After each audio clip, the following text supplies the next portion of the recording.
Gospod Igor Vidmar. Živijo. 2-3 besede za vest. Janez Janši, pa še enkrat Janez Janši. Ja, kako ne rečem, ne? Malo preveč je teh Janezov Janš, ne?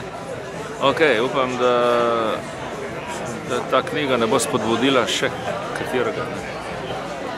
Ker je res lepa, ne? In, ja, mislim, zdaj, če zmaga, ne? Tista prvi, če izvirnik zmaga, potem in še v tej knjigi se lahko zgodi, da bo kar naenkrat še več Janezov Janš.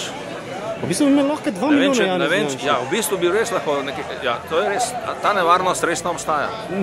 Jaz mislim, da to je skoraj po tej scenariju vašem stvarnost. Ne še, ni še, ne. Ampak, kot rečeno, ne, projekt poteka, zdaj, ne vem, upam, da bojo avtori pojasnili, v katero smer delujejo, ne. Jaz upam, da bojo tudi pojasnili to svoje. Ampak stvar je nevarna. A se kaj bojite ponedeljka? Ne, jaz se bojim nedelje predvsem. No, ampak pa vremena. Vremena? Ja, če bo lepo vreme, smo ga nasrkali, ne. To je znano. Če pa oblačno, po ponedku smo. Potem bi pa lahko bilo morda kaj manj Janš, a ne. Sprav, eni bojo za lepo vreme molili, drugi bomo pa plesali, dežne plesali. Ja, tako, poganske deževne plese, tako, točno to, ja.